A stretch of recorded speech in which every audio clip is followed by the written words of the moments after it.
That was music of the wonderful Canadian singer, songwriter, and composer Annabelle Chvostek. We heard her piece, Your Shadow and Inflorescence, performed by cellist Matt Haimovitz. That is a fabulous new track from Haimovitz's latest recording called Primavera 3. And it is also music that you can hear performed live here in Winnipeg tomorrow night. The Rosamunde Summer String Academy and Festival started last Wednesday, and in addition to a concert tomorrow night, they are calling Sweet Sweets, Shadow, Dives, and Dances. There's also a concert on Thursday night called Gulliver's, Yahoos, and Mendelssohn's Beloved Octet that will feature Rosamunde faculty members.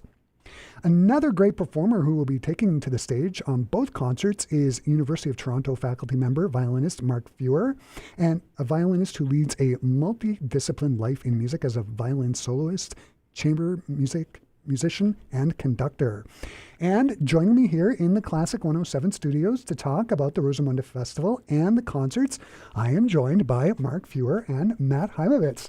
Hi, nice to have you here in person in studio. Great to be here. Thanks, Chris. Yeah, good to be here. I want to start the conversation out by asking you both, when did you arrive to Winnipeg, and have you had an opportunity to work with any of the Rosamunde students yet? Matt, maybe I'll start with you. Yeah, I just arrived yesterday, and today was a full day of working with students and colleagues. Mark and I started rehearsing the piece that we're playing tomorrow night, and just wonderful to work with the students. They didn't have a lot of time each. You know, it was like playing speed chess, 20 minutes each, but they were terrific, really very gifted and just hungry for new ideas and very responsive and just wonderful atmosphere. Amazing. And Mark, how about you? When did you arrive and how's it been so far? Well, I also got in last night, and I kind of feel like if students are a reflection of the leadership of an organization, Elation Pauls, who does such an amazing job putting all this together, these kids that I saw today were bright, eager, wanting to learn, good-spirited, and I couldn't have asked for more. And you never know when you're doing this kind of work and you fly somewhere to do some training for students you generally have never met before. I knew one student of the bunch that I saw today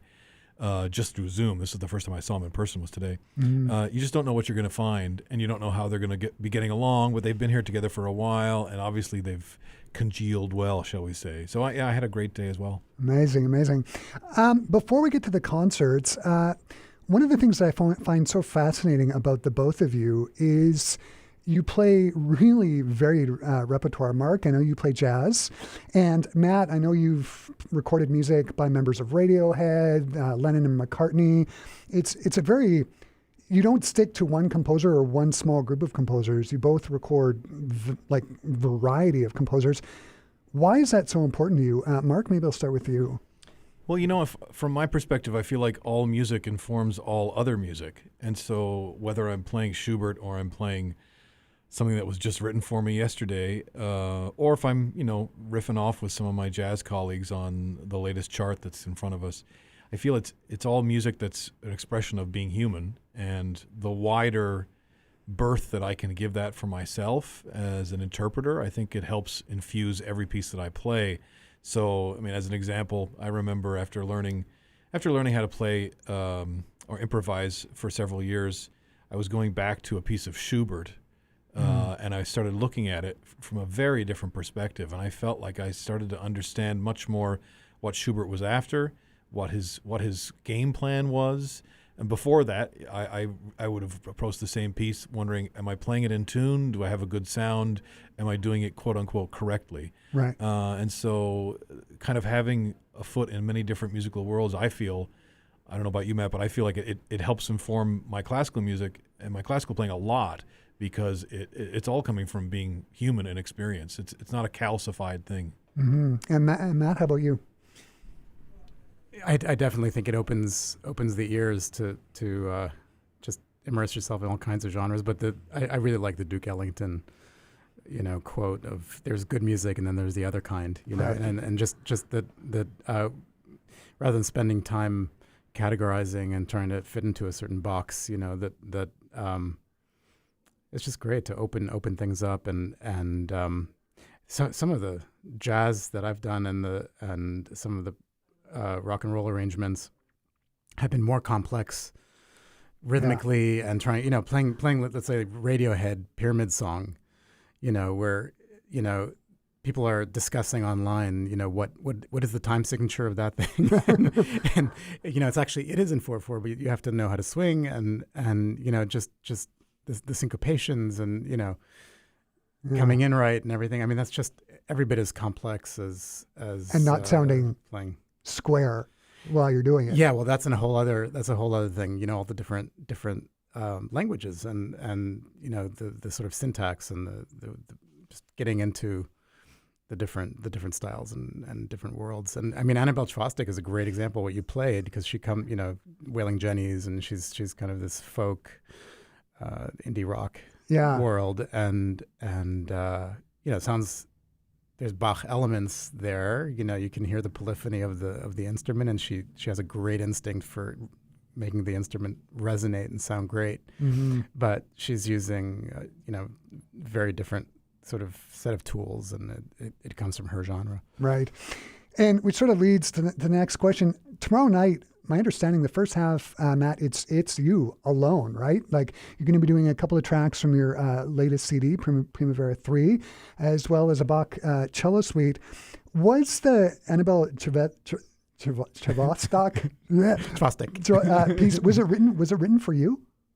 Yes, I'm over the pandemic.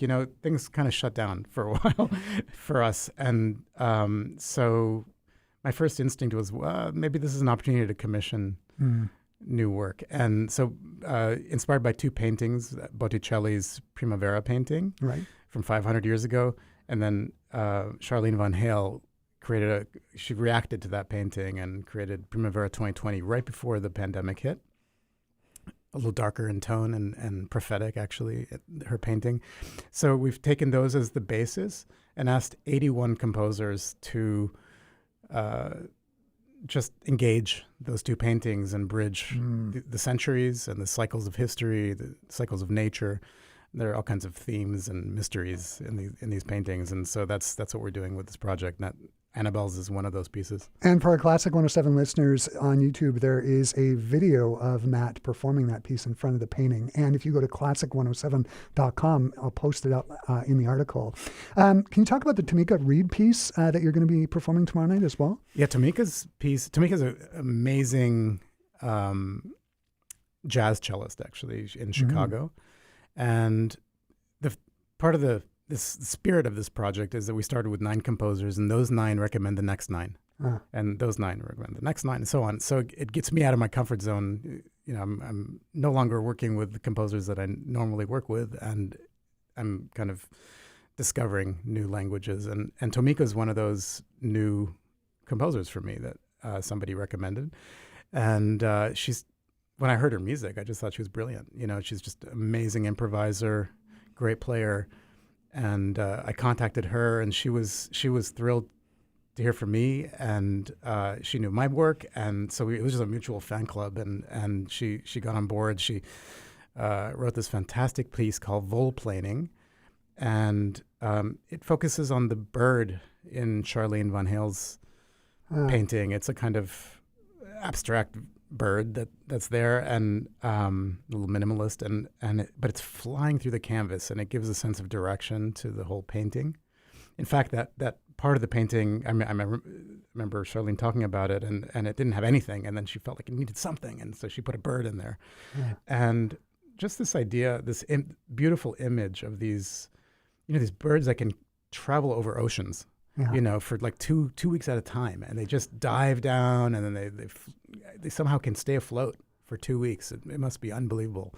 I'd love to change places actually with one of these birds, but the idea that this bird is flying through the canvas, and that's what Tamika's doing with her piece. Amazing. So the two pieces are going to be really a juxtaposition against the third cello suite that you're performing tomorrow night as well, right?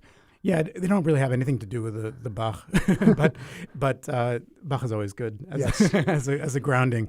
The painting, the Botticelli, of course, is 200 years before Bach, so it's going even further back. And some of the composers have been inspired by Josquin, who was around at the time of Botticelli. And it's amazing to me, I'd studied that music in school, but, now coming back to it, God, just kind of was every bit as contrapuntal and rich and complex as Bach. I mean, in some of these, 6-part vocal writing, 4-part vocal writing, it's just the canons and the fugues and it's amazing what he does. So yeah. Mark, I'm going to turn the conversation over to you. You and Matt are going to be playing Erwin Schulhoff's duo for violin and cello. Now, whenever I think of Erwin Schulhoff, I always think of him as a jazz guy. I know he played jazz in cabaret clubs, and before we went live to air, I was playing you some of his jazz piano music. But this duo is no jazz. No. Janicek is more the influence, right? What can you tell us about this piece? I would actually probably also say that there's a little bit of I'm thinking the second movement, Zingaresca. There's a deep Roma feel there. I mean, Schulhoff was a composer who, thankfully, now we're getting a chance to hear a lot more of his works. I think we can credit Gidon Kramer for that, for bringing it out of kind of abject darkness for so many years. But now we're hearing a lot of his pieces, and the language is spectacular. But he also was a person, maybe if I can make this comparison with Matt and myself, he was also a person that really enjoyed putting different worlds of musical exploration together in his works. And for the time that he was writing that in, it was pretty extraordinary. So I think now when people hear these things, they're not as puzzled by it as they may have been even 20 or 30 years ago, playing a piece of Schulhoff for people. But this duo is, I think of it as kind of quintessential Schulhoff in terms of his harmonic palette. Because actually, when you were playing that jazz piece before we went to air, as soon as I heard like the first 3 notes, I could tell it was Schulhoff, just the nature of his harmonic choices. So it's a beautiful and at times brilliant and once in a while a little brutal piece. But I love it, and we were actually wondering earlier today if we've played it together before or not. We're not sure. This is how old we're getting now. We've got memories locked in there. We can't dig out. But yeah, I do have a memory of us playing an all Schulhoff concert when I was still on the faculty at McGill many years ago, and I think we played the duo on that show as well as the sextet and a few other things. So anyway, I'm looking forward to playing it. Yeah, it's a great piece. Mark and Matt, I'm going to actually ask both of you this question. My understanding is you both have at some point taught Jennifer Thiessen, the wonderful violinist and violist who's also going to be performing on tomorrow night's concert. My understanding is she's going to be doing a partita for Viola d'Amore by Christian Petzold. How does it feel to be on stage with one of your former students, even if it's at a sort of a remote level? Well, actually, I'm feeling that less about Jennifer, who I think I've coached before. I don't think I ever had a one-on-one lesson with her in the past, and that, again, would have been many years ago.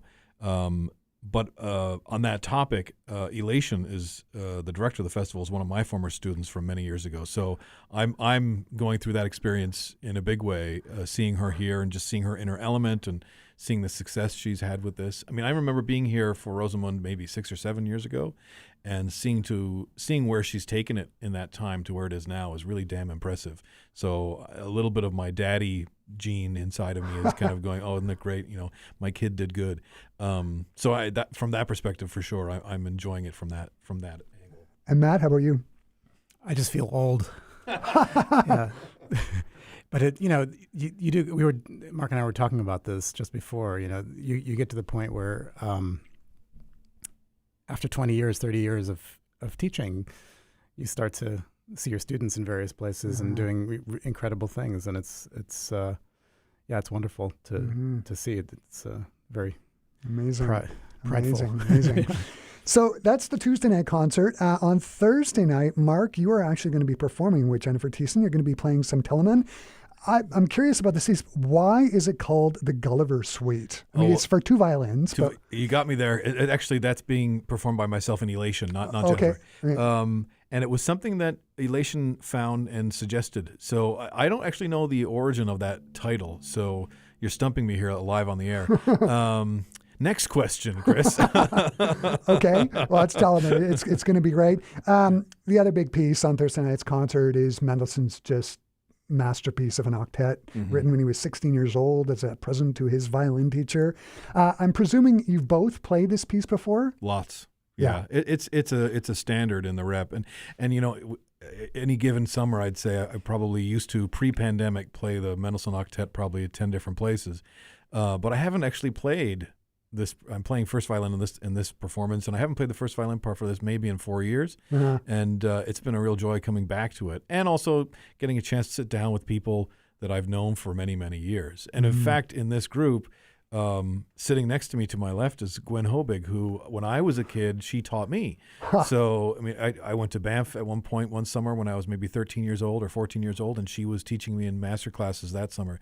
So just to see all of those connections and all those years in such a masterwork on the stage as a unit, I think it's pretty special. Amazing. Whenever I think of the Mendelssohn Octet, for me, I always think of the lickety-split third and fourth movements. And I always have to wonder with string players, have you ever performed it and it's just been so fast that you're sort of holding on with for your life? Or has it ever fallen off the rails? Now you're talking about our rehearsal 2 hours ago. Matt, how about you? I have. It's been a few years since I played this piece, but yeah, I don't know. The faster the better for those movements. Yeah. They're so much fun, and I mean, you know, he was 16 when he wrote the piece, and already that third movement, the scherzo, is already so masterful. And I mean, it's a Mendelssohn. You know, the lightness of that's it just that's it. Doesn't touch the ground. It's funny. This morning I actually programmed for my friend Simon Rusnak a Mendelssohn quartet, and he and I were texting back and forth as it was going to air, and it was just like how awesome Mendelssohn's string writing is. Why, as somebody who's not a string player, why is Mendelssohn's string part writing so good? Matt, maybe I'll start with you. What do you think? Well, it's a little more awkward for the cello than the violin, I have to say. So, you know, it's the same thing with Mozart. You know, it's just, it somehow doesn't fit in the hand as well as I think probably with the violin part, which he was really accustomed to.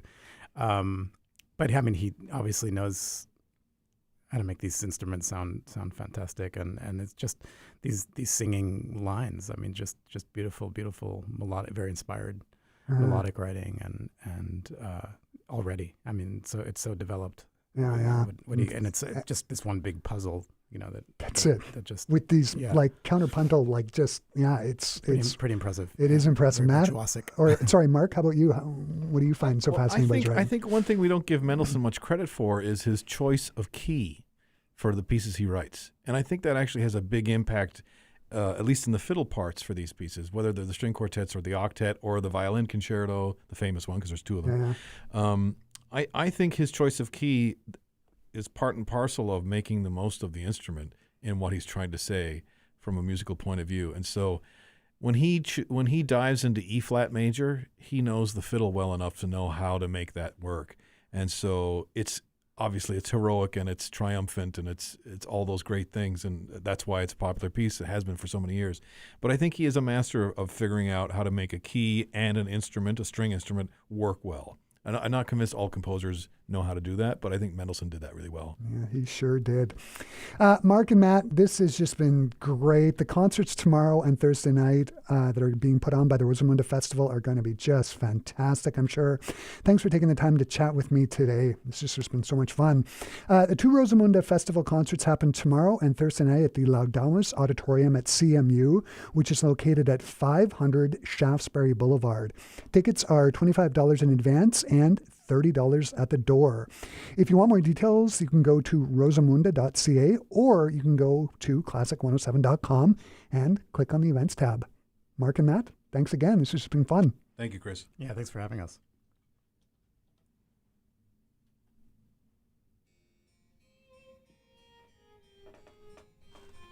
Great. Perfect.